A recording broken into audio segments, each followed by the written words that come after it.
ऐसी ही बेहतरीन कहानियाँ सुनने के लिए केपी नॉवल चैनल को लाइक, शेयर और सब्सक्राइब करें।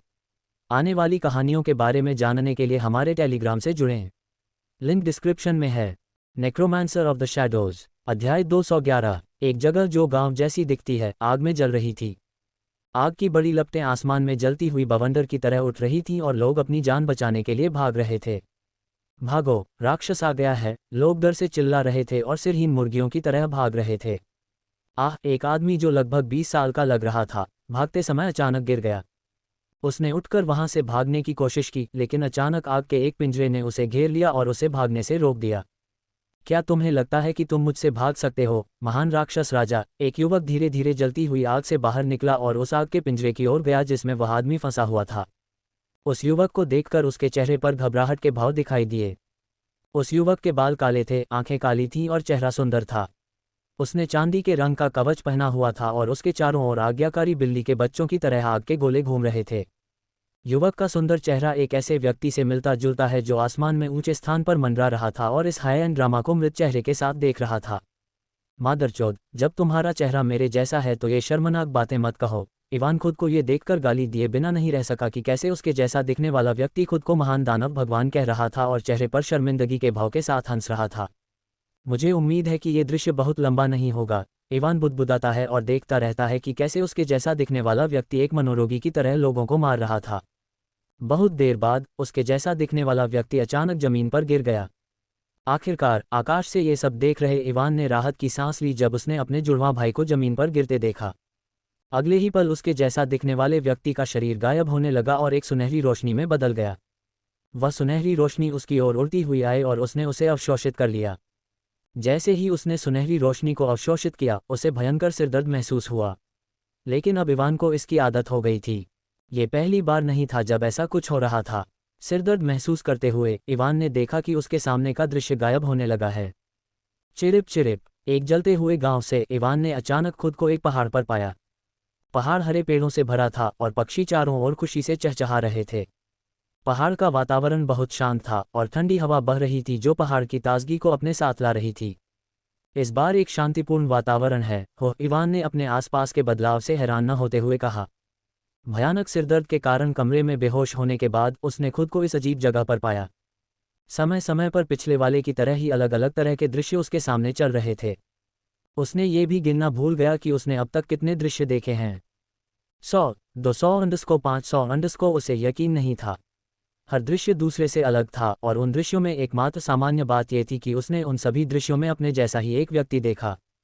अगर एक दृश्य में वह 8वीं कक्षा के सिंड्रोम से पीड़ित एक मूर्ख राक्षस राजा था, तो एक दृश्य में वह एक नायक था जिसमें हीरो कॉम्प्लेक्स था।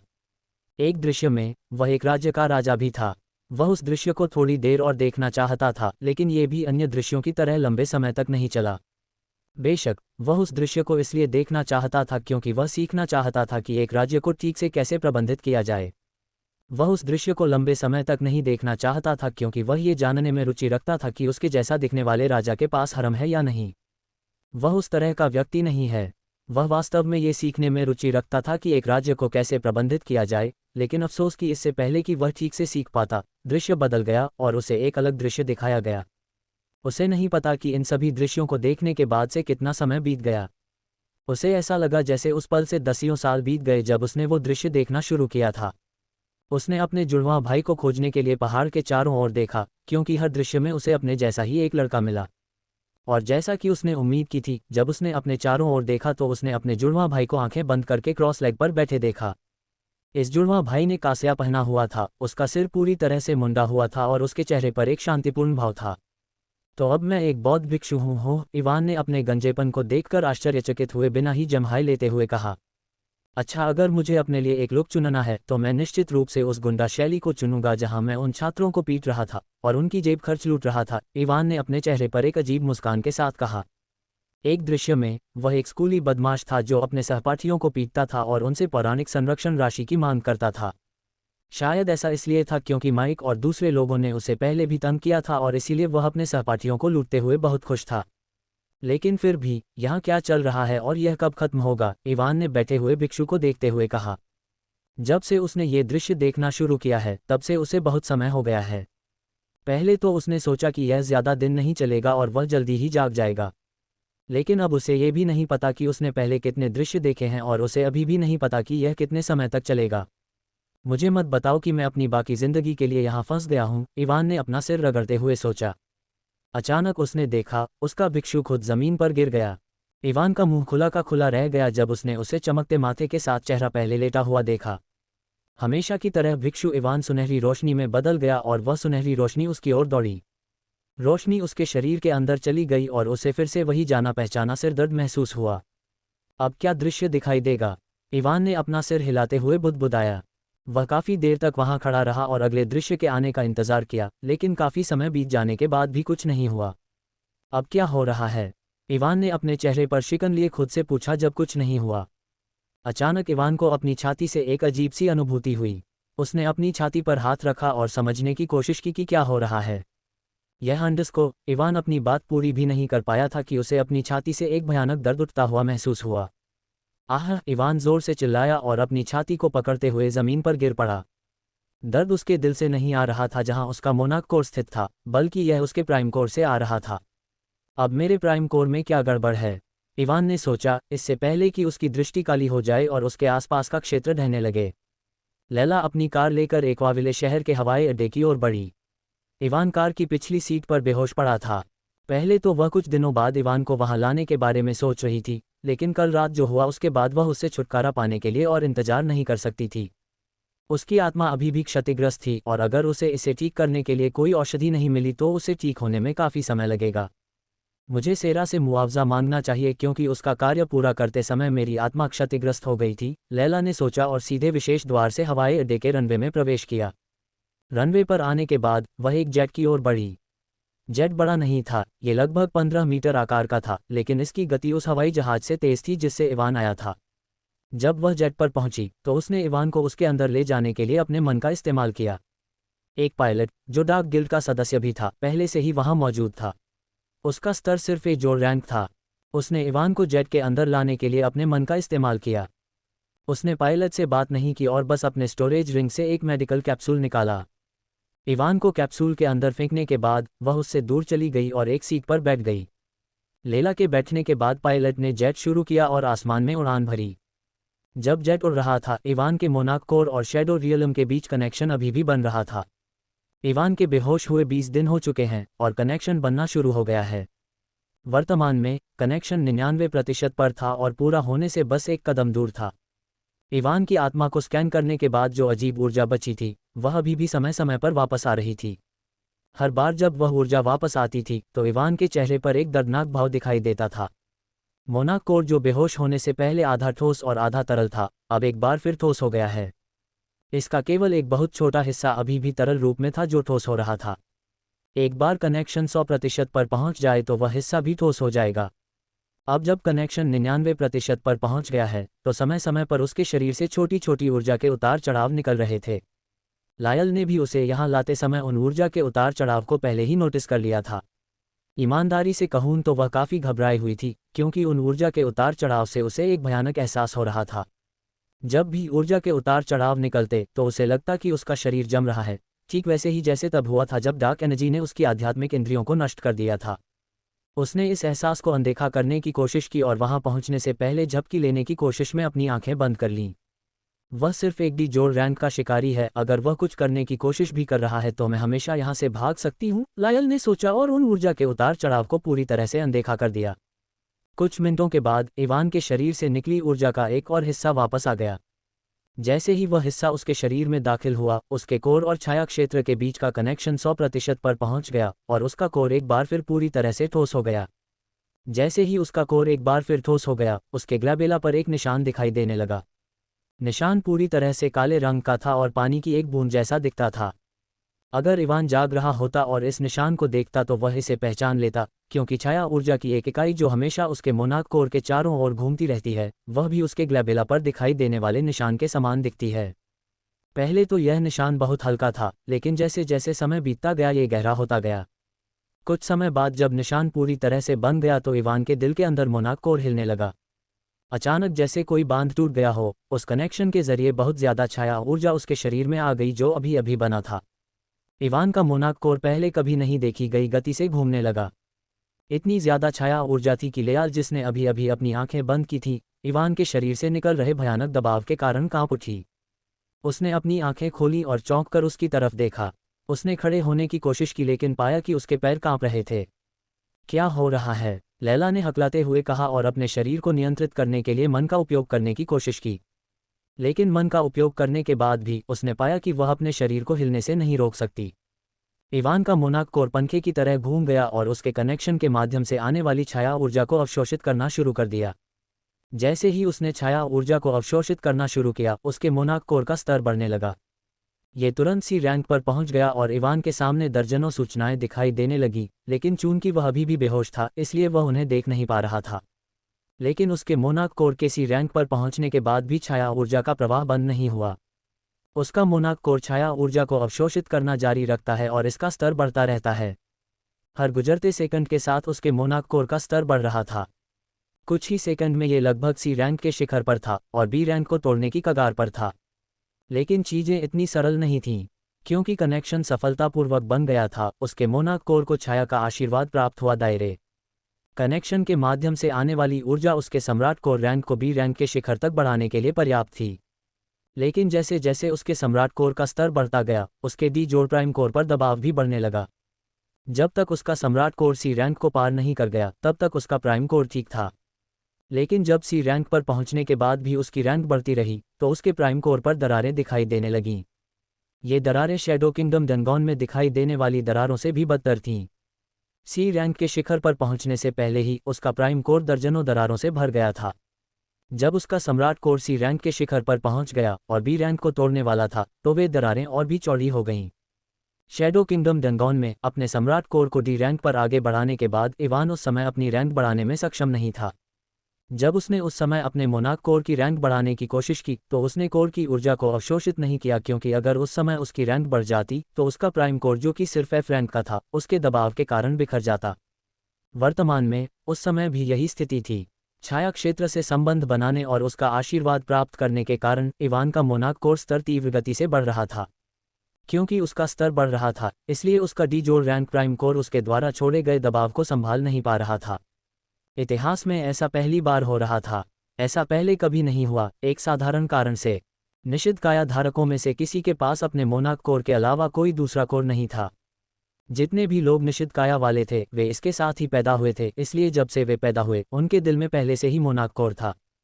क्योंकि वे मोनाक कोर के साथ पैदा हुए थे उनके पास दूसरा कोर नहीं था। लेकिन इवान की स्थिति पूरी तरह से अलग है। वह शैडो फिजिक के साथ पैदा हुआ था, शैडो मोनाक फिजिक के साथ नहीं। इसलिए जब वह पैदा हुआ तो उसके पास एक प्राइम कोर था। जब उसने अपना कौशल शैडो वॉक जागृत किया तो उसे अपना शैडो मोनाक फिजिक मिला। वह समस्या जहां वह केवल शैडो कोर को अवशोषित करने में सक्षम था, वह भी इस तथ्य के कारण थी कि उसके पास दो फिजिक थे। लेकिन शैडो किंगडम कालकोठरी में अपनी शैडो फिजिक खोने के बाद वह समस्या गायब हो गई। अपनी शैडो फिजिक खोने के बाद जब उसके पास केवल शैडो मोनाक फिजिक था तो उसे आखिरकार अपना मोनाक कोर मिल गया। इवान का शरीर कांपने लगा और उसके चेहरे पर दर्द के भाव दिखाई देने लगे। उसका प्राइम कोर वर्तमान में दरारों से भरा हुआ था और टूट रहा था। जैसे जैसे उसका मोनाक कोर शैडो ऊर्जा को अवशोषित कर रहा था, उसके प्राइम कोर पर दबाव भी बढ़ रहा था। उसके शरीर से निकलने वाली ऊर्जा में भी उतार चढ़ाव बढ़ गया। अचानक लेयाल को जेट के पायलट के बारे में याद आया और उसने कॉकपिट की ओर देखा। उसके जैसे ए रैंक के शिकारी को भी उन ऊर्जा उतार चढ़ावों से बहुत दबाव महसूस हुआ, और जेट का पायलट तो सिर्फ एक ही जोड़ रैंक का शिकारी था। कांपते पैरों के साथ लेयाल कॉकपिट की ओर बढ़ी। जब वह वहां पहुंची तो वह ये देखकर दंग रह गई कि पायलट पहले ही बेहोश हो चुका था और उसके मुंह से खून निकल रहा था। उसने उसकी नब्ज जांची और भी ज्यादा हैरान हो गई क्योंकि वह पहले ही मर चुका था।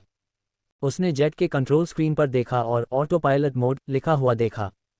जेट के अब तक क्रैश न होने का एकमात्र कारण ये था कि बेहोश होने से पहले पायलट ने ऑटो पायलट मोड चालू कर दिया था।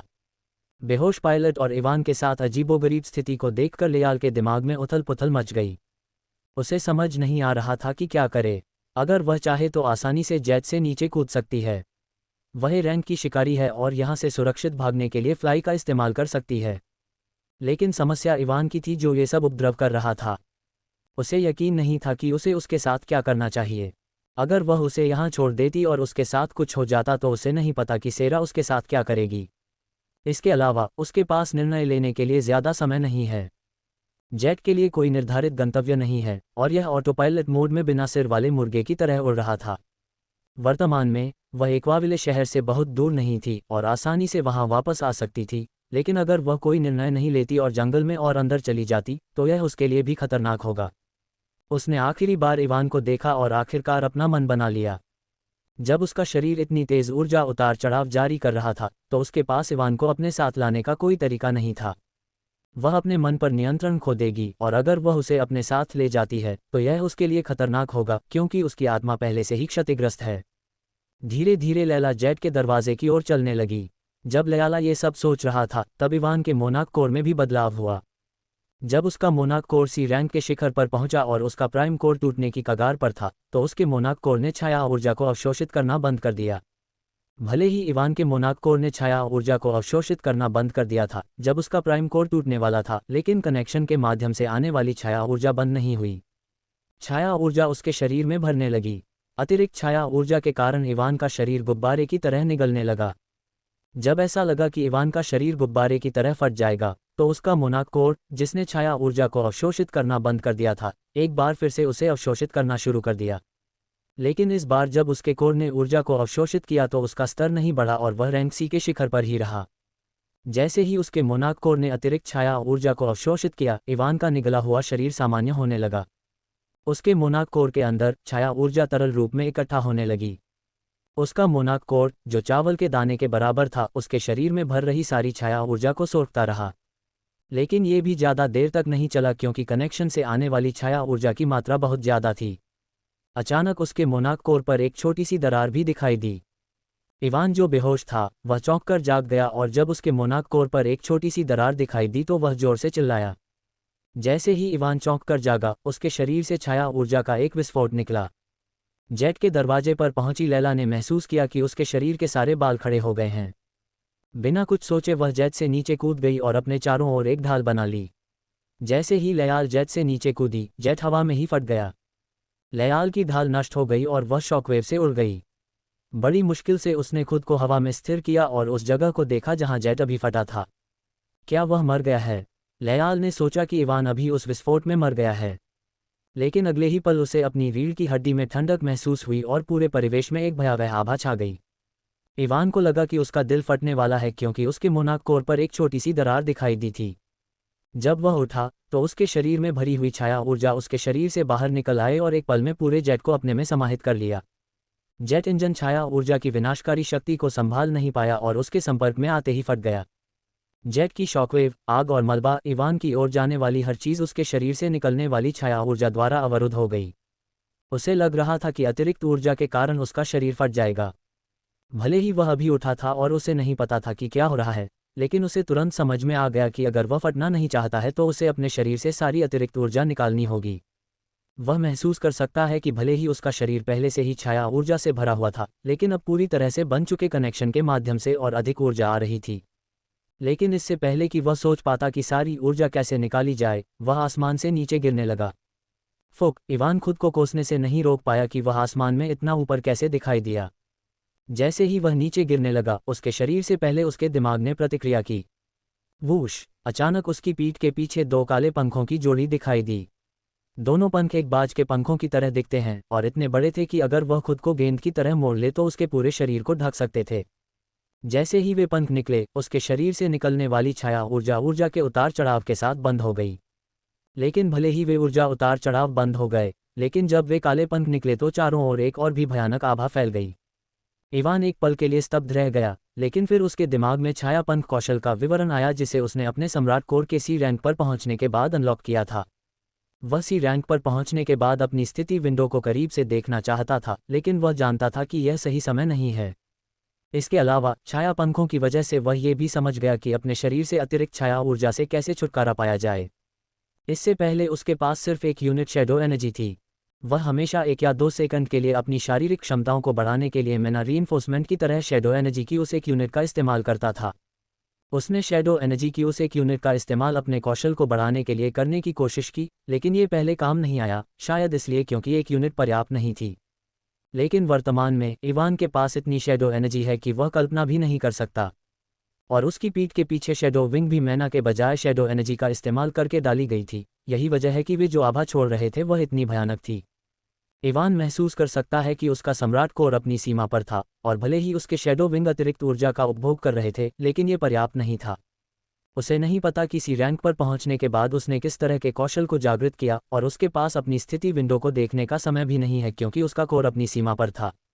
लेकिन उसे इसकी परवाह नहीं थी क्योंकि वह पहले से ही जानता था कि इस स्थिति में कौन सी स्किल उसकी मदद करेगी। उस भयानक आभा को महसूस करने के बाद लायल ने अपनी सारी ऊर्जा एकत्र की और वहां से उड़ गई। उसका दिल जोर जोर से धड़क रहा था और उसके शरीर में पहले कभी न देखी गई तरह का डर समाया हुआ था। वह राक्षस क्या था? लेयल अपनी गति को जितना संभव हो सके उतना बढ़ाने की कोशिश करते हुए उड़ गई। जब जेट में पहले विस्फोट हुआ तो उसे लगा कि इवान उस विस्फोट में मर गया है, लेकिन फिर उसे एक भयानक आभा महसूस हुई और उसने काले धुएं के बादल में इवान को देखा। जब उसने उसकी ओर देखा तो उसने देखा कि उसकी आंखें रसातल की तरह काली थीं, उसकी पीठ के पीछे 2 काले पंख थे और समय समय पर उसके शरीर से कुछ अजीब काली लताएं निकल रही थीं।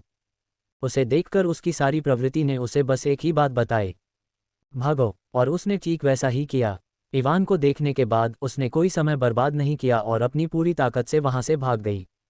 मैं उस कुतिया सेरा की वजह से इस मुसीबत में हूं, अगर वह नहीं होती तो मैं अभी अपने बिस्तर पर शांति से सो रही होती। लेयल समय समय पर अपनी पीठ पीछे देखते हुए कोसती रही।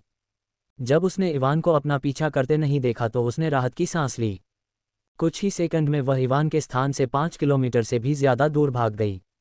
लेकिन अचानक उसे लगा कि उसके आसपास हवा अजीब तरह से बह रही है। बिना रुके उसने अपने आसपास देखा और पाया कि हवा सिर्फ उसके आसपास ही नहीं बल्कि दसियों किलोमीटर के इलाके में भी अजीब तरह से बह रही थी। जो कुछ हो रहा था उसे देखकर लैला के दिल में एक भयानक भावना उमड़ने लगी, गड़गड़ाहट। अचानक आसमान में गड़गड़ाहट होने लगी। लैला ने उड़ना बंद कर दिया और अपने आसपास के माहौल को सावधानी से देखने लगी। आसपास का माहौल भारी हो गया, उसका माथा ठंडे पसीने से भीग गया और किसी कारण से उसे लग रहा था कि कुछ बुरा होने वाला है। लैला ने जल्दी से अपनी दाईं ओर देखा, जहां से उसे एक तेज आवाज सुनाई दी और डर के मारे उसकी आंखें कांप उठीं। कुछ देर पहले उस दिशा में उससे लगभग 3 किलोमीटर दूर एक पर्वत शिखर था, लेकिन अब वह पर्वत शिखर गायब हो गया। पर्वत शिखर की जगह एक विशाल काला बवंडर दिखाई दिया, जिसका व्यास 100 मीटर से भी ज्यादा था और ऊंचाई हजारों मीटर थी। बवंडर की ऊंचाई इतनी अधिक थी कि ऐसा लग रहा था कि वह सीधे आसमान से उतरा है। भले ही वह बवंडर से लगभग 3 किलोमीटर दूर थी और मन का इस्तेमाल कर रही थी, फिर भी उसे लगा कि उसका शरीर बवंडर की ओर खींचा जा रहा है क्योंकि बल खींच रहा है। लेकिन ये तो बस शुरुआत थी क्योंकि आसमान से और भी काले बवंडर उतरने लगे। जहां बवंडर उतरते हैं वहां गहरी दरारें बन जाने से जमीन फट गई।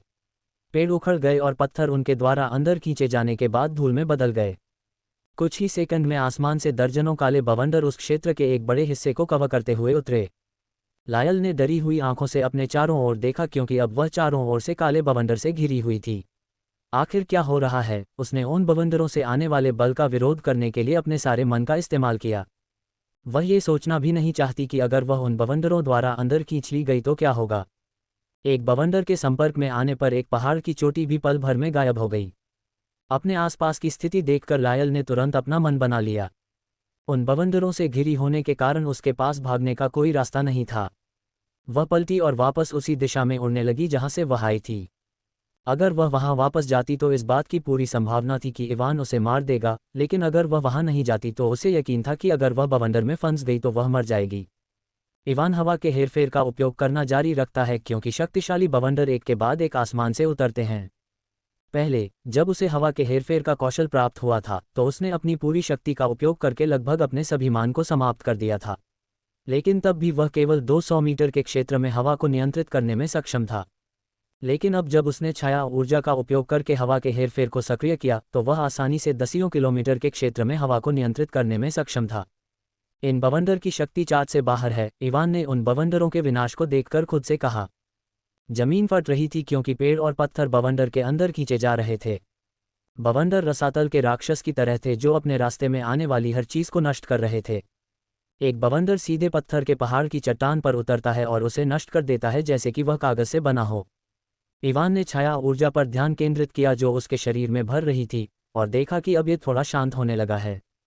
लेकिन अब भी कनेक्शन के माध्यम से छाया ऊर्जा जिस दर से आ रही थी वह उसकी खपत से अधिक थी। इवान ने और भी अधिक ध्यान केंद्रित किया और हवा के हेरफेर की सीमा अधिकतम तक बढ़ गई जो 30 किलोमीटर से अधिक क्षेत्र तक पहुंच गई। 30 किलोमीटर के क्षेत्र में आसमान से दसियों काले बवंडर उतरने लगे। इवान खुद हैरान था क्योंकि वह छाया ऊर्जा का अधिकतम सीमा तक उपयोग करने के बावजूद अपने शरीर पर कोई बोझ महसूस नहीं कर रहा था। दहाड़ दहाड़, वह हर जगह से भयभीत राक्षसों की दहाड़ सुन सकता है।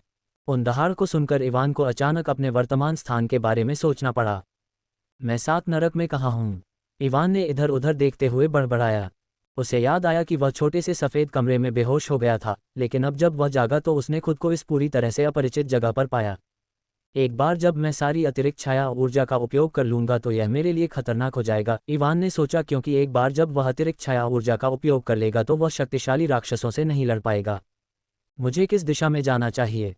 इवान ने चारों ओर देखा और कुछ ऐसा ढूंढने की कोशिश की जिससे उसे एक्वाविले शहर में वापस जाने में मदद मिल सके। अचानक उसने किसी को अपनी ओर उड़ते देखा।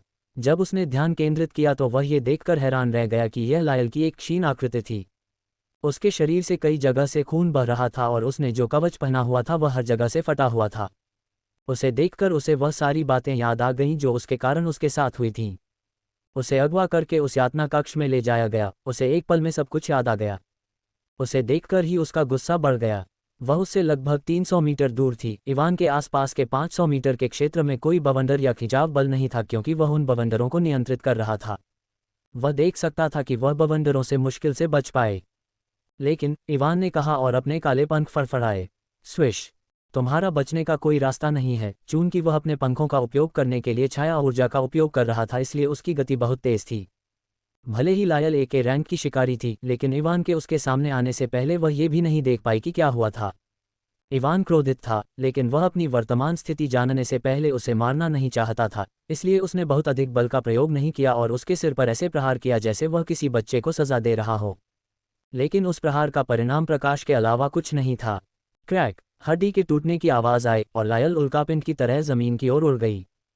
वह जमीन पर गिर गई और इस प्रक्रिया में एक बड़ा गड्ढा बन गया और नष्ट हो चुकी जमीन के मलबे हर जगह उड़ गए। इवान अपने प्रकाश प्रहार का परिणाम देखकर अवाक रह गया। वह जानता था कि उसकी ताकत वर्तमान में बहुत अधिक थी क्योंकि छाया ऊर्जा उसके शरीर में भर रही थी। यही वजह है कि उसने पहले अपनी ताकत का लगभग 60% इस्तेमाल किया था। लेकिन उसने कभी नहीं सोचा था कि केवल 60% के साथ ऐसा कुछ हो जाएगा।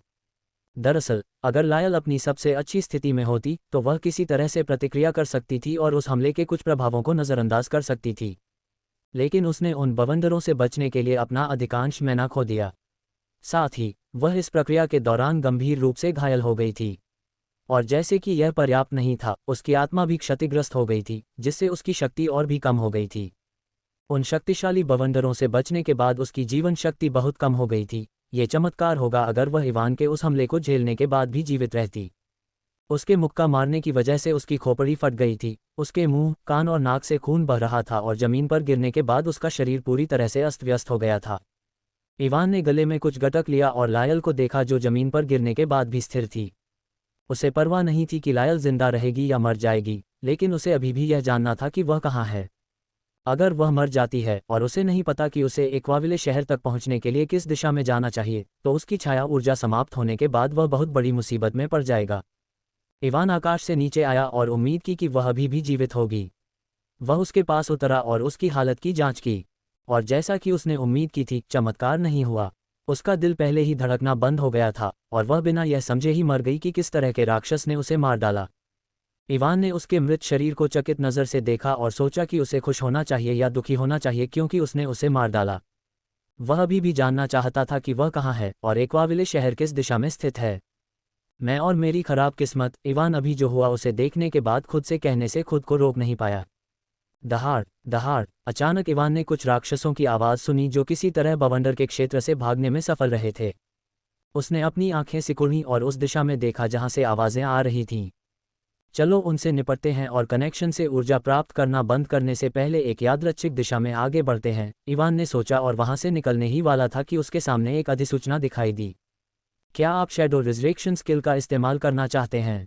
क्या आप शैडो रिजरेक्शन स्किल का इस्तेमाल करना चाहते हैं? इवान हैरान रह गया जब उसने अपने सामने आई सूचना पढ़ी। शैडो रिजरेक्शन, क्या यह उन स्किल में से एक है जो मुझे सी रैंक पर पहुंचने के बाद मिली? इवान ने भौहें चढ़ाते हुए सोचा, क्या मुझे शैडो प्रीस्ट या शैडो सेंट जैसा कोई क्लास मिला है? कौशल के नाम में रिजरेक्शन शब्द देखकर इवान सोचने से खुद को रोक नहीं पाया। अपने पिछले जीवन में खेले गए खेलों में आमतौर पर केवल हाई प्रीस्ट या सेंटेस क्लास जैसे क्लास वाले लोग ही लोगों को पुनर्जीवित करने के लिए रिजरेक्शन जादू का इस्तेमाल कर सकते हैं। उसने चारों ओर देखा और देखा कि बवंडर से बचकर निकले राक्षस अभी भी उससे थोड़ी दूर थे। चलो पहले इस स्किल को आजमाते हैं, इवान ने सोचा और राक्षसों से निपटने से पहले इस स्किल का इस्तेमाल करने का फैसला किया। उसे उम्मीद थी कि यह स्किल लायल को पुनर्जीवित कर देगी और वह उससे अपने स्थान के बारे में जानकारी प्राप्त कर सकेगा। बेशक भले ही वह उसके द्वारा पुनर्जीवित हो गई हो, लेकिन उसके पास उसे जीवित रखने की कोई योजना नहीं है। एक बार जब उसे अपने स्थान के बारे में जानकारी मिल जाती है तो वह उसे एक बार फिर से मौत के घाट उतार देगा। जब इवान ने छाया पुनरुत्थान कौशल का उपयोग किया तो छाया ऊर्जा उसके सम्राट कोर से निकली और लेयला के मृत शरीर को ढक दिया। इवान ने दिलचस्पी से भरे चेहरे से देखा कि छाया ऊर्जा लेयला के शरीर के अंदर कैसे घुस गई। छाया ऊर्जा के उसके अंदर घुसने के बाद उसका शरीर हिलने लगा।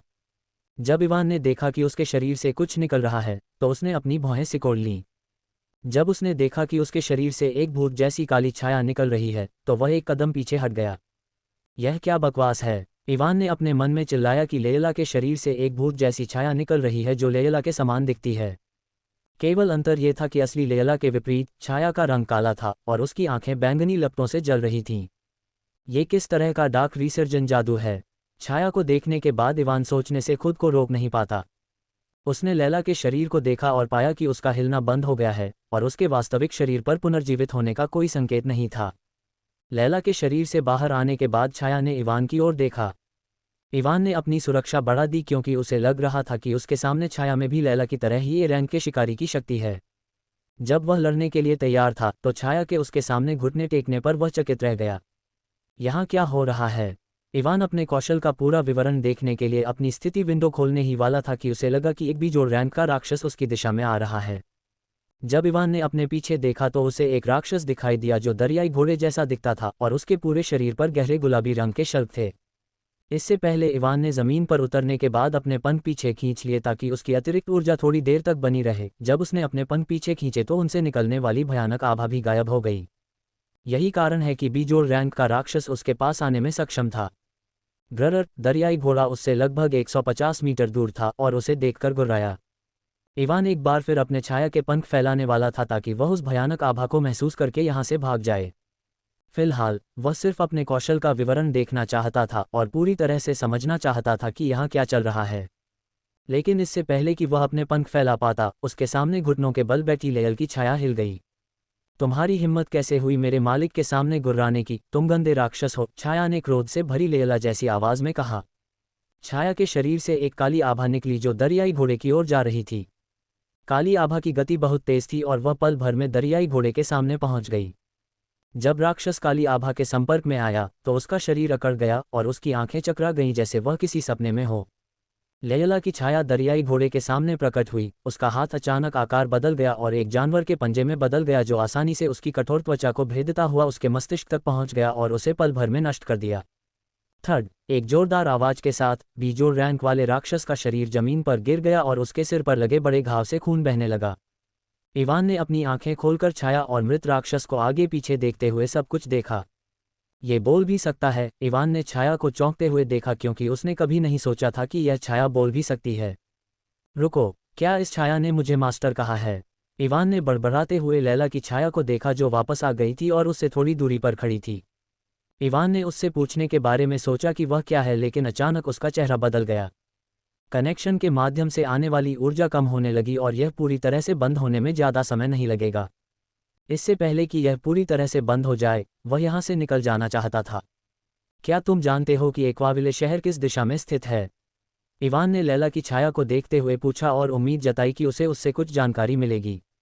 एक्वाविले शहर उस दिशा में है मास्टर, छाया लैला ने सही दिशा में इशारा करते हुए उसे तुरंत उत्तर दिया। किसी कारण से इवान को लगा कि जब वह उससे बात कर रहा था तो वह काफ़ी खुश लग रही थी, लेकिन वर्तमान में उसके पास किसी और चीज़ के बारे में सोचने का समय नहीं है। जाने से पहले वह यहाँ दिखाई देने वाले राक्षसों को मारना चाहता था। यह उसके लिए कुछ उच्च स्तरीय कोर इकट्ठा करने का एक बड़ा मौका था। उसने छाया लैला को देखा और कुछ सोचा। क्या तुम वहाँ जा सकते हो और बवंडर से बचकर यहाँ आए सभी राक्षसों को मार सकते हो? उसने उस दिशा की ओर इशारा करते हुए पूछा जहां से वह कुछ भी जोड़ रैंक के राक्षसों की आभा महसूस कर सकता है। उसे उम्मीद थी कि वह उसकी मदद करेगी ताकि वह जाने से पहले और अधिक कोर प्राप्त कर सके। बेशक इसे मेरे ऊपर छोड़ दो, मैं निश्चित रूप से वहां सभी राक्षसों को मार दूंगी, छाया लैला ने इवान को सुनने के बाद उत्साही आवाज में कहा और भागने ही वाली थी कि इवान ने एक बार फिर बात की। राक्षसों को मारने के बाद कोर इकट्ठा करना मत भूलना। ठीक है, छाया लैला ने कहा और वहां से भाग गई। आखिर वह क्या बकवास है, वह तो एक सामान्य व्यक्ति की तरह बोल रही थी, इवान ने खुद से कहा। उसे अभी भी विश्वास नहीं हो रहा था कि वह सिर्फ एक भूत से बात कर रहा था। लेकिन उसने जल्द ही इसके बारे में सोचना बंद कर दिया और उस दरियाई घोड़े के शरीर को देखा जिसे छाया लैला ने पहले मारा था। इवान ने दरियाई घोड़े के शरीर में कोर की तलाश की, लेकिन उसे कुछ नहीं मिला। कोर न मिलने पर उसने उस पर अपनी छाया पुनरुत्थान कौशल का इस्तेमाल किया। छाया ऊर्जा उसके सम्राट कोर से निकली और दरियाई घोड़े के शरीर को ढक दिया। उसके शरीर को ढकने के बाद ऊर्जा उसके अंदर रिस गई। इवान ने देखा कि इस बार छाया पुनरुत्थान का इस्तेमाल करने पर कम छाया ऊर्जा खपत हुई। शायद इसलिए क्योंकि यह बी जोड़ रैंक है, जबकि लायल ए रैंक का था, इवान ने सोचा जब उसने देखा कि इस बार कम छाया ऊर्जा खपत हुई। लेकिन जल्द ही इवान ने देखा कि दरियाई घोड़े का शरीर फट रहा था और उसके पूरे शरीर से खून निकलने लगा था। उसने एक भान उठाए और उससे दूर चला गया। कुछ सेकंड के बाद दरियाई घोड़े के शरीर के अंदर रिसने वाली छाया ऊर्जा पूरी तरह से गायब हो गई और उसके सामने एक अधिसूचना दिखाई दी। छाया पुनरुत्थान विफल। इसका क्या मतलब है? इवान ने अपने चेहरे पर शिकन के साथ अधिसूचनाओं को देखा। दरियाई घोड़े का शरीर बुरी तरह क्षतिग्रस्त हो गया था, लैला के शरीर के विपरीत जो उसके कौशल का उपयोग करने के बाद भी नहीं बदला। दरियाई घोड़े का शरीर ऐसा लग रहा था कि यह किसी भी क्षण नष्ट हो जाएगा। अरे मेरे पास ज़्यादा समय नहीं है। इवान ने एक बार फिर दरियाई घोड़े पर छाया पुनरुत्थान कौशल का उपयोग किया, ये देखते हुए कि उसके पास ज़्यादा समय नहीं है। वह महसूस कर सकता है कि कनेक्शन के माध्यम से आने वाली छाया ऊर्जा कम हो रही थी। वह अभी भी उन राक्षसों का शिकार करना चाहता था जो यहाँ आए थे ताकि वह यहाँ से जाने से पहले कुछ उच्च रैंक कोर प्राप्त कर सके। एक बार फिर दरियाई घोड़े का शरीर छाया ऊर्जा से ढका हुआ था और पिछली बार की तरह ही यह उसके शरीर के अंदर घुस गया। जल्द ही इवान ने दरियाई घोड़े के शरीर से एक काली छाया निकलती हुई देखी और इस बार शरीर वैसा ही रहा और बिल्कुल भी क्षतिग्रस्त नहीं हुआ। ऐसा लगता है कि छाया पुनरुत्थान के काम करने की संभावना 100% नहीं है, और अगर यह विफल हो जाता है तो परिणामस्वरूप लक्ष्य का शरीर क्षतिग्रस्त हो जाएगा। इवान ने एक छाया को देखकर निष्कर्ष निकाला जो दरियाई घोड़े के राक्षस के समान दिखती है और उसके सामने अपना सिर नीचे कर लेती है। ये देखकर इवान के होंठ ऊपर की ओर मुड़ गए। उस दिशा में जाओ और जो भी राक्षस देखो उसे मार डालो। इवान ने उस अलग दिशा की ओर इशारा किया जहां छाया लैला पहले गई थी और छाया हिप्पो से कहा। ग्ररा छाया हिप्पो ने उसके आदेश को स्वीकार किया और उस दिशा में भाग गया। ये कौशल अब तक मैंने जितने भी कौशल देखे हैं उनसे बिल्कुल अलग श्रेणी का है, इवान ने अपने छाया पुनरुत्थान कौशल का परिणाम देखकर खुद से कहा। उसने छायापंथ कौशल का उपयोग किया और एक अलग दिशा में उड़ गया। उसने इस दिशा से किसी ऐसे व्यक्ति की आभा महसूस की जो लैला से अधिक शक्तिशाली था। अगर यह सामान्य समय होता तो वह इस आभा को महसूस करते ही यहाँ से भाग जाता, क्योंकि यह निश्चित रूप से कोई ऐसा व्यक्ति था जो कम से कम प्लस रैंक का था। लेकिन वर्तमान में चूंकि उसके पास बहुत अधिक छाया ऊर्जा है, इसलिए वह प्लस रैंक के राक्षस से भी नहीं डरता। इसके अलावा इसे मारने के बाद मैं इस पर छाया पुनरुत्थान का उपयोग कर सकता हूँ, इवान ने सोचा और उस स्थान पर पहुंच गया जहां से उसने पहले शक्तिशाली आभा महसूस की थी। जब वह वहां पहुंचा तो उसने तुरंत एक 8 मीटर लंबा भालू देखा जिसके कुछ स्थानों से खून बह रहा था। भालू चांदी के धातु के फर से ढका हुआ था, उसकी आंखें गहरे पीले रंग की थीं और उसके शरीर से एक शक्तिशाली आभा निकल रही थी। ऐसा लगता है कि यह बवंडर से बचते समय घायल हो गया था, इवान ने सोचा जब उसने देखा कि भालू के कुछ स्थानों से खून बह रहा था। चूंकि वे बवंडर A+ रैंक के राक्षस को भी घायल कर सकते हैं, तो क्या इसका मतलब यह नहीं है कि इसकी हमला शक्ति कम से कम S रैंक तक पहुंच गई है? इवान ने सोचा और एक गहरी सांस ली। उसका प्राइम कोर अभी भी डी जोड़ रैंक है। अगर वह किसी को बताता है कि उसने केवल डी जोड़ रैंक होने के बावजूद S रैंक की शक्ति से हमला किया है तो कोई भी उस पर विश्वास नहीं करेगा। दहाड़! भालू ने इवान को देखा क्योंकि उसके पंखों से शक्तिशाली आभा निकल रही थी और उसे सावधानी से देखते हुए दहाड़ने लगा। भालू ने उस पर तुरंत हमला नहीं किया क्योंकि उसे उससे जानलेवा खतरा महसूस हो सकता था। लेकिन इवान को इसकी परवाह नहीं थी क्योंकि वह जल्दी में था। वह आसमान से भालू की ओर नीचे कूदा। दहाड़! इवान को अपनी ओर आते देख भालू जोर से दहाड़ने लगा और उसका चांदी जैसा धातु जैसा फर चमक उठा। उसके शरीर से एक शक्तिशाली आभा निकली, उसके चारों ओर की जमीन कांपने लगी और हवा भारी हो गई। जब भालू ने A+ रैंक के राक्षस की पूरी आभा छोड़ी, तब भी इवान को कुछ भी महसूस नहीं हुआ क्योंकि छाया ऊर्जा उसके शरीर में भर रही थी। भालू ने अपना पंजा इवान की ओर बढ़ाया जो उसकी ओर बढ़ रहा था। दहाड़, भालू के तीखे पंजे ने आसपास की हवा को चीर दिया और पंजे के पीछे की ताकत के कारण जमीन हिलने लगी। भले ही वह अभी भी थोड़ी दूर था, लेकिन इवान पंजे के पीछे की ताकत को महसूस कर सकता था, लेकिन भालू के हमले की ताकत को महसूस करने के बाद भी वह रुका नहीं। उसके दाहिने हाथ की हर उंगली पर 5 काली गोलियां बन रही थीं। वह भालू के सामने आया, उसका पंजा उसके चेहरे से सिर्फ 1 मीटर की दूरी पर था। वह अपने चेहरे को छूती हुई तेज हवा को महसूस कर सकता था। शॉकवेव की शक्ति से ही उसे यकीन था कि अगर छाया ऊर्जा उसकी रक्षा नहीं कर रही होती, तो भालू का पंजा उस पर पड़ने से पहले ही उसका शरीर अस्तित्व से गायब हो जाता। बर्फ की जंजीरें। वूश, जब भालू का पंजा इवान के चेहरे को छूने ही वाला था, तभी जमीन से 2 काली जंजीरें निकलीं, जो एक खतरनाक आभा छोड़ रही थीं, और उसके पंजे को उसके चेहरे से सिर्फ कुछ सेंटीमीटर की दूरी पर रोक दिया। भालू के हमले से पैदा हुई तेज शॉकवेव्स की वजह से इवान के चेहरे पर कुछ छोटे छोटे घाव दिखाई दिए, लेकिन उसका चेहरा नहीं बदला। धमाका, इवान ने अपने दाहिने हाथ की 5 उंगलियों को भालू की ओर इशारा करते हुए कहा। वूश, उसकी उंगलियों पर बन रही 5 छाया गोलियां एक साथ आगे की ओर चली गईं। छाया ऊर्जा द्वारा बनाई गई गोली इतनी शक्तिशाली थी कि जब वे आगे बढ़ी तो अंतरिक्ष फट गया, और वहां कुछ छोटे छोटे अंतराल दिखाई दिए, जिन्हें विश्वमन ने तुरंत ठीक कर दिया। पुची, छाया गोलियों के सामने भालू की रक्षा बेकार थी, क्योंकि 2 गोलियों ने उसकी दोनों आंखों को छेद दिया, जबकि अन्य 3 ने एक के बाद एक उसके ग्लेबेला पर वार किया, जिससे उसके माथे के बीच में छेद हो गया और उसका मस्तिष्क नष्ट हो गया। थर्ड, अविश्वास से भरे चेहरे के साथ भालू का विशाल शरीर गतिहीन होकर जमीन पर गिर गया, क्योंकि उसकी जीवन शक्ति धीरे धीरे कम होती जा रही थी। मुझे लगा कि छाया की गोलियां इसकी रक्षा को भेद नहीं पाएंगी, इसलिए मैंने पहले इसकी आंखों को निशाना बनाया। छाया ऊर्जा की कितनी बर्बादी है, इवान ने बड़बड़ाया, क्योंकि उसे उम्मीद नहीं थी कि केवल 3 गोलियों से वह भालू को मार पाएगा। उसने भालू के 8 मीटर बड़े विशाल शरीर को देखा और जल्दी से कोर की खोज शुरू कर दी। इवान घृणा से भरे चेहरे के साथ छाया दरियाई घोड़े की दिशा में वापस उड़ गया। उसका शरीर पूरी तरह से खून से लथपथ था और उसके बालों में मांस के कुछ छोटे टुकड़े दिखाई दे रहे थे। उसके चेहरे की त्वचा के पीलेपन से यह स्पष्ट था कि उसने अभी कुछ समय पहले ही उल्टी की है। मुझे पता होना चाहिए था कि ऐसा कुछ हो सकता है। उस दरियाई घोड़े पर असफल छाया पुनरुत्थान के परिणाम को देखने के बाद इवान ने फिर से उल्टी न करने की कोशिश करते हुए सोचा। इससे पहले A+ रैंक वाले भालू को मारने के बाद उसने उस पर छाया पुनरुत्थान कौशल का इस्तेमाल किया, लेकिन छाया पुनरुत्थान पहले 2 बार विफल रहा और इस प्रक्रिया में भालू का शरीर बुरी तरह क्षतिग्रस्त हो गया। वह हिचकिचा रहा था, लेकिन फिर भी उसने क्षतिग्रस्त शरीर पर तीसरी बार छाया पुनरुत्थान का इस्तेमाल किया, लेकिन यह एक बार फिर विफल हो गया। जब छाया पुनरुत्थान तीसरी बार विफल हुआ, तो भालू का शरीर गुब्बारे की तरह फट गया और खून, उसके आंतरिक अंग और मांस के टुकड़े हर जगह उड़ने लगे। वह भालू के शरीर के बहुत करीब खड़ा था और अचानक विस्फोट के लिए तैयार नहीं था। वह समय पर अपना बचाव नहीं कर पाया और उसका शरीर खून और भालू के मांस के टुकड़ों से नहा गया। अपने शरीर को खून और मांस से लथपथ महसूस करते हुए उसे एक बीमार भावना ने घेर लिया और उसका पेट खराब हो गया। जल्द ही उसके शरीर ने मेडिकल कैप्सूल के माध्यम से प्राप्त सभी तरल पदार्थ को फेंक दिया। मैं अगली बार दूर से इस कौशल का उपयोग करना सुनिश्चित करूंगा, इवान ने सोचा, और जल्द ही उसने राक्षसों को मारने के लिए पहले भेजे गए छाया हिप्पो को देखा। अब कनेक्शन से उसे प्राप्त होने वाली छाया ऊर्जा की मात्रा बहुत कम थी और उसने पहले ही अपने वायु हेरफेर कौशल का उपयोग करना बंद कर दिया था। वह ये भी महसूस कर सकता है कि उसके कोर ने पहले जो छाया ऊर्जा अवशोषित की थी, वह कनेक्शन के माध्यम से वापस भेजी जा रही थी।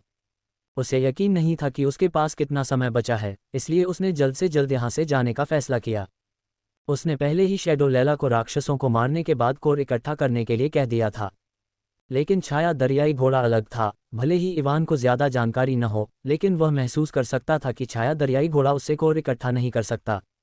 जब वह छाया दरियाई घोड़े के पास पहुंचा, तो उसने देखा कि वह 2 घायल बीजोड़ रैंक के राक्षसों से लड़ रहा था। एक राक्षस 3 मीटर लंबा बंदर था, जबकि दूसरा 5 मीटर लंबा साइक्लोप्स था, जिसकी एक आंख और सिर पर एक बड़ा सींग था। एक बी रैंक राक्षस छाया दरियाई घोड़े से कुछ ही दूरी पर मृत पड़ा था, जिसे जाहिर तौर पर उसने पहले मारा था। इवान ने देखा कि भले ही छाया दरियाई घोड़ा 2 राक्षसों से अकेले लड़ रहा था, लेकिन लड़ाई में उसका अच्छा फायदा था, क्योंकि बंदर और साइक्लोप्स पहले बवंडर की वजह से बुरी तरह घायल हो गए थे। आह! छाया दरियाई घोड़ा जोर से चिल्लाया और उसकी आंखों में बैंगनी लपटें और भी ज्यादा तीव्रता से भड़क उठी, क्योंकि जमीन से पानी की एक बड़ी लहर उठी और बंदर और साइक्लोप्स को अपनी चपेट में ले लिया, जो बुरी तरह घायल हो गए थे। पानी की विनाशकारी शक्ति ने बंदर और साइक्लोप्स के शरीर को कुचल दिया और उनकी चोटें और भी बदतर हो गईं। पानी की लहर के गायब हो जाने के बाद बंदर और साइक्लोप्स दोनों ही पूरी तरह से दयनीय स्थिति में रह गए। उनके शरीर पर घाव बढ़ गए और उनमें से खून बेकाबू होकर बह रहा था। उनकी आभा पहले से कहीं कमज़ोर हो गई थी और उनकी आंखों से जीवन की चिंगारी गायब हो रही थी। लेकिन जब आसमान से दो छोटी छोटी गोलियां उनकी जान लेने लगीं तो उनकी आंखों से जीवन की चिंगारी तुरंत गायब हो गई। अच्छा काम, इवान आसमान से नीचे आया और छाया दरियाई घोड़े की प्रशंसा की। ग्रुग, इवान की बात सुनकर छाया दरियाई घोड़ा खुशी से गुर्राया और उसकी ओर चल पड़ा। इवान जल्दी से बंदर और साइक्लोप्स के शरीर की ओर गया और कोर की तलाश की। उसे बंदर के शरीर में कुछ नहीं मिला, लेकिन उसे साइक्लोप्स से एक कोर मिला। उसने बी रैंक के पैंथर के शरीर में भी कोर की तलाश की, लेकिन उसे कुछ नहीं मिला। पैंथर से कुछ न मिलने पर उसने सबसे पहले वानर और साइक्लोप्स पर एक ही समय में छाया पुनरुत्थान का प्रयोग किया। छाया पुनरुत्थान विफल। धमाका। छाया पुनरुत्थान का उपयोग करने पर वानर का शरीर फट गया। इवान दंग रह गया क्योंकि यह उसके पहले प्रयास में ही फट गया। लेकिन उसे जल्दी ही समझ आ गया कि क्या हुआ। वानर का शरीर पहले से ही बुरी तरह क्षतिग्रस्त था और छाया पुनरुत्थान विफल होने के बाद ये क्षति को सहन नहीं कर सका और फट गया। सौभाग्य से उसने अपनी गलती से पहले ही सीख लिया था और छाया पुनरुत्थान का उपयोग करने के समय वह शरीर से थोड़ी दूरी पर खड़ा था। भले ही वानर का शरीर फट गया हो, इवान ने एक बड़ी मुस्कान के साथ देखा क्योंकि साइक्लोप्स जैसी एक छाया उसके शरीर से बाहर निकल आई। मुझे खुशी है कि वे दोनों नहीं फटे, इवान ने मृत बी रैंक पैंथर पर एक बार फिर छाया पुनरुत्थान का उपयोग करते हुए कहा, जिसे यहां आने से पहले छाया हिप्पो ने मार दिया था। पैंथर का शरीर छाया ऊर्जा से ढका हुआ था और जल्द ही एक काली छाया जो मृत पैंथर के समान दिखती थी, बाहर आ गई। बहुत बढ़िया, इवान साइक्लोप्स और पैंथर को देखकर जोर से हंसा। मास्टर, मैं वापस आ गया हूँ। इवान साइक्लोप्स को देख रहा था जो अभी अभी उसकी ओर बढ़े थे। तभी उसने छाया लैला की आवाज़ सुनी और उसे अपनी ओर उड़ते हुए देखा। जल्द ही वह उसके सामने उतरी और उसके हाथ में दो कोर थे।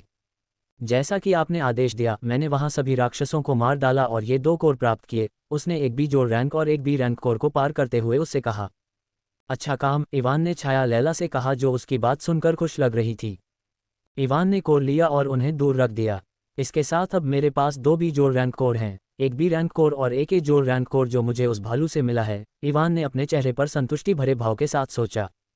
जब वह वहां से जाने के लिए तैयार हुआ तो उसके भाव बदल गए और उसे एक महत्वपूर्ण बात याद आ गई जो वह भूल गया था।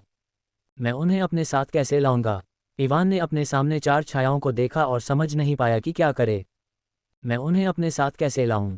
इवान ने जाने के लिए तैयार होते समय जोर से कहा। उसे छाया लैला की चिंता नहीं थी क्योंकि वह उड़ सकती है, लेकिन बाकी तीन उड़ नहीं सकते। एक पल सोचने के बाद उसने अकेले आगे बढ़ने और छाया लैला से उन्हें अपने साथ लाने के लिए कहने के बारे में सोचा क्योंकि वह एक्वाविले शहर का रास्ता जानती थी। लेकिन इससे पहले कि वह उससे पूछ पाता, वह बोल पड़ी, मास्टर, आपको हमारी चिंता करने की ज़रूरत नहीं है, हम बस आपकी छाया में चले जा सकते हैं। जैसे ही लैला ने कहा, वह उसकी ओर बढ़ी और उसकी छाया के अंदर चली गई। इवान को तब बहुत डर लगा जब उसने छाया लैला को अपनी छाया के अंदर जाते देखा। उसने सोचा कि वह उसके शरीर पर कब्जा कर सकती है जैसा कि उसने ज़्यादातर उपन्यासों में पढ़ा है। लेकिन उसे जल्द ही एहसास हुआ कि वह बेकार में चिंतित था। वह वास्तव में अपनी छाया भंडारण के अंदर उसकी उपस्थिति महसूस कर सकता है और जब चाहे उसे बाहर निकाल सकता है। और एक और बात जो उसे एहसास हुई वह ये थी कि उसकी छाया भंडारण पहले से कहीं ज़्यादा बड़ी थी। उसकी छाया भंडारण का आकार लगभग 1000 वर्ग था मीटर। हे भगवान, क्या ये बहुत बड़ा नहीं है? इवान ये सोचने से खुद को रोक नहीं पाया कि उसका छाया भंडारण बहुत बड़ा है। अगर वे मेरी छाया में रह सकते हैं तो इसका मतलब यह नहीं है कि मैं उन्हें अपने साथ कहीं भी ले जा सकता हूं। इवान की आंखें चमक उठी जब उसने किसी का सामना करते हुए उच्च स्तरीय छायाओं का एक समूह लाने के बारे में सोचा। लेकिन उसने जल्द ही इस बारे में सोचना बंद कर दिया और अन्य तीनों को अपने छाया भंडारण के अंदर जाने का आदेश दिया। साइक्लोप्स और पैंथर के साथ छाया दरियाई घोड़ा भी उसके छाया भंडारण के अंदर चला गया। अच्छा, अब जल्दी से यहाँ से निकल जाओ। इवान ने अपने छाया पंखों का उपयोग किया और आकाश में उड़ गया। छाया ऊर्जा पहले से ही कनेक्शन के माध्यम से आना बंद हो गई थी और यहाँ तक कि वह ऊर्जा जो उसके कोर ने अपने प्राइम कोर की रक्षा के लिए पहले अवशोषित की थी, वापस लौट रही थी ताकि उसके कोर पर बोझ कम हो सके। इवान ने वापस आ रही छाया ऊर्जा को रोकने की कोशिश की और अपने छाया पंखों का उपयोग करने के लिए इसका उपयोग किया। एक ध्वनि बूम उत्पन्न हुआ और इवान छाया लैला ने कहा कि एक्वाविले शहर स्थित है। इवान अपने पंखों का पूरी शक्ति से उपयोग कर रहा था ताकि वह अपने कोर के अंदर की छाया ऊर्जा समाप्त होने से पहले सुरक्षित स्थान पर पहुंच सके। काले प्रकाश की एक किरण आकाश को चीरती हुई आगे बढ़ी और उसके रास्ते में आने वाले बादलों को तितर बितर करती हुई आगे बढ़ी। ये बहुत तेज है, इवान अपने मन में चिल्लाया। वर्तमान में वह पहले नष्ट हो चुके जेट से भी तेज उड़ रहा था। लेकिन अब जब उसके शरीर में बहुत अधिक छाया ऊर्जा नहीं है तो उसकी शारीरिक क्षमताएं पहले की तुलना में बहुत कम हो गई थीं। वह अपने आसपास को भी स्पष्ट रूप से नहीं देख पा रहा था क्योंकि वह बहुत तेजी से आगे बढ़ रहा था। उसे अपने दिमाग पर कुछ बोझ भी महसूस होने लगा क्योंकि वह छाया ऊर्जा का उपयोग अपने छाया पंखों को फैलाने के लिए कर रहा था। जब ऊर्जा कनेक्शन के माध्यम से आ रही थी तो उसे ऐसा कुछ भी महसूस नहीं हो रहा था, लेकिन अब जब ऊर्जा कनेक्शन के माध्यम से आना बंद हो गई है और वह अपने कोर की ऊर्जा का उपयोग कर रहा है तो यह उसके दिमाग पर कुछ बोझ डाल रहा था। अगर वह छाया ऊर्जा का उपयोग करना बंद कर दे और मन का उपयोग करे तो उसे दबाव महसूस नहीं होगा, लेकिन अगर वह छाया ऊर्जा के बजाय मन का उपयोग करता है तो उसकी गति बहुत कम हो जाएगी। मुझे इसे थोड़ी देर और सहना होगा। छाया लायल के अनुसार मैं एक्वाविले शहर से बहुत दूर नहीं हूँ। इवान ने अपने दांत पीस लिए और छाया ऊर्जा का उपयोग करना बंद नहीं किया। जल्द ही उसे सिर दर्द होने लगा, लेकिन उसने रुकना नहीं छोड़ा। छाया ऊर्जा जो उसके अंदर थी अभी भी वापस जा रही थी और उसमें से कुछ का उपयोग वह अपने पंखों को फैलाने के लिए कर रहा था। 20 मिनट की उड़ान के बाद इवान ने दूर एक शहर की झलक देखी। हालांकि वह अपनी तेज गति के कारण स्पष्ट रूप से नहीं देख पा रहा था, लेकिन उसे यकीन था कि यह एक्वाविले शहर की रूपरेखा थी। एक्वाविले शहर की रूपरेखा देखने के बाद इवान आखिरकार शांत हो गया और अपने पंखों के लिए छाया ऊर्जा का उपयोग करना बंद कर दिया। जब उसने छाया ऊर्जा का उपयोग करना बंद कर दिया तो उसके कोर से ऊर्जा तेज गति से वापस लौटने लगी। कुछ ही सेकंड में अधिकांश छाया ऊर्जा उसके कोर से निकल गई और कनेक्शन के माध्यम से वापस चली गई। लेकिन जल्द ही उसने देखा कि उसके सम्राट कोर में अभी भी कुछ छाया ऊर्जा बची हुई थी और यह वापस नहीं जा रही थी। इवान ने इसे नियंत्रित करने की कोशिश की और पाया कि वह इसे ठीक उसी तरह नियंत्रित कर सकता है जैसे वह अपने पास मौजूद छाया ऊर्जा की एक इकाई को नियंत्रित करता था। हालांकि वह निश्चित नहीं था, इवान महसूस कर सकता था कि उसके कोर के अंदर बची हुई छाया ऊर्जा की वर्तमान मात्रा उसके पास पहले मौजूद एक इकाई से कहीं ज्यादा थी। लगता है कि सी रैंक पर आगे बढ़ने के बाद मेरी छाया ऊर्जा की मात्रा भी बढ़ गई है, इवान ने सोचा और छाया पंखों का उपयोग करके उड़ना जारी रखा। अब जब वह मैना का उपयोग कर रहा था तो उसकी गति पहले की तुलना में बहुत कम हो गई थी, लेकिन यह अभी भी सी रैंक पर पहुंचने से पहले की उसकी शीर्ष गति से तेज थी। अब जब वह छाया ऊर्जा का उपयोग नहीं कर रहा था तो उसे जो सिरदर्द हो रहा था वह भी कम होने लगा। लेकिन पहले इतनी छाया ऊर्जा का उपयोग करने के बाद इवान पूरी तरह से थका हुआ महसूस कर रहा था। अगर वह अपने नए कौशल और वर्क के बारे में बहुत उत्सुक नहीं होता तो वह पहले ही छाया लैला और अन्य लोगों को निगरानी रखने के लिए बुला लेता और इस जंगल में सो जाता। जल्द ही वह एक्वाविले शहर से कुछ किलोमीटर दूर था। वह शहर वापस जाने से पहले अपने नए कौशल को पूरी तरह से समझना चाहता था ताकि वह सुनिश्चित हो सके कि उसके छाया भंडारण के अंदर मौजूद भूत जैसी परछाइयां उसके लिए कोई परेशानी पैदा नहीं करेंगी। वह शहर से कुछ दूर उतरा और वहां बैठ गया। अब मैं आखिरकार किसी भी चीज़ के बारे में चिंतित होने पर अपनी स्थिति विंडो पर ठीक से नज़र डाल सकता हूं, इवान ने खुद से कहा और आखिरकार अपनी स्थिति विंडो खोली। इवान ने अपनी स्थिति विंडो खोली और पहली 2 अधिसूचनाएं पढ़ते ही दंग रह गया। आपका सम्राट कोर सी रैंक की ओर बढ़ रहा है। शासक का अधिकार छाया सम्राट कोर के माध्यम से छाया क्षेत्र पर स्थापित किया जा रहा है। शासक का अधिकार, छाया क्षेत्र, ये क्या है? इवान ने उलझन भरी आवाज में बड़बड़ाया और अगली सूचना पढ़ी। आपकी आत्मा इतनी मजबूत नहीं है कि छाया क्षेत्र पर शासक का अधिकार पूरी तरह स्थापित कर सके। शासक का अधिकार स्थापित करने की प्रक्रिया रोकी जा रही है। जब इवान ने तीसरी और चौथी सूचना पढ़ी तो उसके दिमाग में कुछ क्लिक हुआ। क्या ये शासक का अधिकार और छाया क्षेत्र पहले बने कनेक्शन से संबंधित है? इवान ने बड़बड़ाया और पाया कि यह सबसे अधिक संभावना वाला मामला है। उसे अभी भी याद है कि कैसे 50% पर पहुंचने के बाद कनेक्शन बंद हो गया था क्योंकि उसकी आत्मा कनेक्शन के बोझ को संभालने में सक्षम नहीं थी। लेकिन ये छाया क्षेत्र और शासक का अधिकार वास्तव में क्या है? इवान ने अपने सिर के पीछे खुजलाते हुए बड़बड़ाया क्योंकि वह समझ नहीं पा रहा था कि ये 2 चीज़ें क्या हैं। जब वह समझ नहीं पा रहा था कि ये 2 चीज़ें क्या हैं तो उसने अगली सूचना देखी और भी अधिक भ्रमित हो गया। आपने में से एक को अवशोषित कर लिया है। अवशोषित करने के कारण आपकी आत्मा मजबूत हो रही है। शासक के अधिकार को स्थापित करने की प्रक्रिया एक बार फिर शुरू हो रही है। प्रश्न चिन्ह क्यों है? इवान ने खुद से पूछा और भौहें सिकोड़ लीं। उसे अभी भी याद है कि 50% तक पहुंचने के बाद जब कनेक्शन बनना बंद हो गया था तब उसके शरीर से एक अजीब ऊर्जा निकल रही थी। कुछ समय बाद उस ऊर्जा का एक छोटा सा हिस्सा वापस आ गया और उस समय सिर दर्द के कारण वह बेहोश हो गया। जब उसने सोचा कि वह कैसे बेहोश हो गया तो उसके चेहरे पर एक और भौहें उभर आईं। मैंने बेहोश होने के बाद कई अजीब सपने देखे, लेकिन मुझे उनमें से कोई भी स्पष्ट रूप से याद नहीं है, इवान ने अपने मंदिरों को रगड़ते हुए खुद से कहा। जब उसने याद करने की कोशिश की कि उसने बेहोश होने के बाद सपनों में क्या देखा तो उसे बस कुछ धुंधली छवियां दिखाई दी। ऐसा लग रहा था कि उन सभी चीज़ों को किसी चीज़ ने सील कर दिया था ताकि उसके दिमाग पर दबाव न पड़े।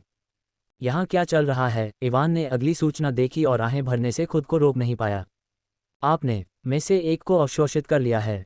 आपकी आत्मा को अवशोषित करने के कारण मजबूत हो रही है। उसने नीचे स्क्रॉल किया और देखा कि उसके द्वारा कुछ अवशोषित करने और उसकी आत्मा को मजबूत करने के लगभग 500 नोटिफिकेशन थे। मुझे बताओ कि मैंने अपनी आत्मा को मजबूत करने के लिए इन बेवकूफ़ प्रश्न चिन्हों को छाया देने के बजाय क्या अवशोषित किया। इवान ने कुछ भी समझ न पाने के कारण निराश होकर जोर से कहा। सरसराहट। अचानक उसने कुछ झाड़ियों से सरसराहट की आवाज़ सुनी। उसने वहां देखा और एक सी रैंक छिपकली जैसा राक्षस देखा जो अभी अभी वहां से चला गया था। वह स्टेटस विंडो को देखने में इतना केंद्रित था कि उसे अब तक यह महसूस ही नहीं हुआ कि यह आ रहा है। वह इसे संभालने के लिए शैडो हिप्पो को बुलाने ही वाला था कि उसे कुछ सूझा। चूंकि मेरी आत्मा को मजबूत करने की इतनी सारी नोटिफिकेशन है तो मैं इसे आजमा सकता हूं, इवान ने खुद से कहा और खिड़की की ओर देखा सी रैंक छिपकली जो धीरे धीरे उसके पास आ रही थी। मंदमन उसने उस आध्यात्मिक कौशल का इस्तेमाल किया जो उसे उस गैंडे से मिला था जिसे उसने ऑब्डेन क्वेस्ट के दौरान मारा था। उसकी गहरी काली आंखें अचानक मंद रोशनी से चमक उठीं। चीख। जैसे ही उसने मंदमन का इस्तेमाल किया, छिपकली ने हिलना बंद कर दिया और दर्द से चीखने लगी। लेकिन ये लंबे समय तक नहीं चला, क्योंकि इवान को जो उम्मीद नहीं थी वह छिपकली के साथ हुआ। धमाका। एक छोटे से धमाके के साथ सी रैंक छिपकली का सिर अचानक फट गया। जब इवान ने देखा कि क्या हुआ तो वह दंग रह गया, लेकिन अगले ही पल उसे अपने दिमाग पर कमजोरी का एहसास हुआ। पहले इतनी छाया ऊर्जा का इस्तेमाल करने के बाद उसका दिमाग पहले से ही थक चुका था, और अब जब उसने आध्यात्मिक कौशल का इस्तेमाल किया तो वह और भी थका हुआ महसूस कर रहा था। हालांकि उसका दिमाग पूरी तरह से थक चुका था, लेकिन इवान अविश्वसनीय रूप से खुश महसूस कर रहा था। कुछ दिन पहले ही उसकी आध्यात्मिक शक्ति डी रैंक के हमस्टर से भी कमजोर थी, लेकिन अब उसकी आध्यात्मिक शक्ति बिल्कुल अलग स्तर पर है। आपने में से एक को अवशोषित कर लिया है। आपकी आत्मा को अवशोषित करने के कारण मजबूत हो रही है। आखिर यह कौन सी चीज़ है जिसे मैंने अपनी आत्मा को इस तरह मजबूत बनाने के लिए अवशोषित किया है। इवान मदद नहीं कर सकता, लेकिन फिर से नोटिफिकेशन पर नज़र डालता है और खुद से बुदबुदाता है। आत्मा की शक्ति को बढ़ाना बहुत मुश्किल है, और वह अपनी आत्मा को बहुत कमज़ोर पाकर अपनी आत्मा की शक्ति को बढ़ाने के लिए तरह तरह की योजनाएं बना रहा था। लेकिन वह समस्या उसके कुछ किए बिना ही हल हो गई। ये वाकई पागलपन है, इवान ने अपना सिर हिलाते हुए कहा और अगली नोटिफिकेशन को देखा। छाया क्षेत्र पर शासक का अधिकार सफलतापूर्वक स्थापित किया। आपका कोर सफलतापूर्वक सी रैंक तक आगे बढ़ा। आपकी एक छिपी हुई उपाधि छाया क्षेत्र के साथ प्रतिध्वनित हो रही है। आपकी छिपी हुई उपाधि छाया क्षेत्र का शासक अब अनलॉक हो गई है। आपकी उपाधि छाया क्षेत्र का शासक के निम्नलिखित प्रभाव हैं। 1. अब आपके पास छाया ऊर्जा तक पहुंच है। प्रश्नवाचक चिन्ह प्रश्नवाचक चिन्ह प्रश्नवाचक चिन्ह प्रश्नवाचक चिन्ह प्रश्नवाचक चिन्ह प्रश्नवाचक चिन्ह प्रश्नवाचक चिन्ह। मेरी एक छिपी हुई उपाधि, इवान ने खुद से कहा। उसे याद आया कि उसकी उपाधियों के बगल में हमेशा कुछ प्रश्न चिन्ह होते थे। उपाधियां, नियम तोड़ने वाला, छाया क्षेत्र का शासक। उसने नीचे स्क्रॉल किया और अपनी वर्तमान उपाधियों को देखने के लिए अपनी राज्य विंडो को देखा। अभी भी प्रश्न चिन्ह थे, जिसका अर्थ है कि उसके पास अभी भी एक और उपाधि है जो लॉक है। उसने अपनी उपाधि विंडो पर प्रश्न चिन्हों को अनदेखा किया और अपने नए अनलॉक किए गए शीर्षक पर वापस ध्यान केंद्रित किया। इन सूचनाओं को पढ़ने के बाद उसे आखिरकार कुछ बातें समझ में आईं। सबसे पहले, वह अपने सम्राट कोर के साथ जो संबंध महसूस कर सकता है वह छाया क्षेत्र के साथ है, और छाया ऊर्जा जो उसे पहले प्राप्त हो रही थी वह भी इसी छाया क्षेत्र से आ रही थी। दूसरा, सी रैंक पर पहुंचने के बाद वह किसी तरह छाया क्षेत्र नामक स्थान का स्वामी बन गया, भले ही उसे नहीं पता कि यह कहाँ स्थित है। और तीसरी और सबसे महत्वपूर्ण बात जो उसने समझी वह ये थी कि विवरण दिखाने के लिए जिम्मेदार व्यक्ति निश्चित रूप से एक बेवकूफ़ है। क्यों बकवास, इस नए शीर्षक के प्रभाव पर भी प्रश्न चिन्ह हैं, इवान ने अत्यधिक निराश महसूस करते हुए जोर से चिल्लाया। मेरी आत्मा को मजबूत करने वाली चीज़ पर प्रश्न चिन्ह, मेरी शीर्षक स्थिति पर प्रश्न चिन्ह, मेरे शीर्षक नियम तोड़ने वालों के प्रभावों पर प्रश्न चिन्ह, और अब इस नए शीर्षक पर भी प्रश्न चिन्ह। क्या ये मादरचोद प्रश्न चिन्ह पंथ का सदस्य है या कुछ और? इवान ने शांत रहने की कोशिश करते हुए शाप दिया। उसने विवरण दिखाने के लिए जिम्मेदार व्यक्ति की 7 पीढ़ियों को शाप न देने के लिए एक गहरी सांस ली और अगली अधिसूचना देखी। जब उसने अगली अधिसूचना देखी तो उसकी आंखें जम गईं, क्योंकि यह वह चीज़ थी जिसे वह सबसे ज्यादा देखना चाहता था। आपने अपनी कक्षा शैडो नेक्रोमैंसर को अनलॉक कर लिया है।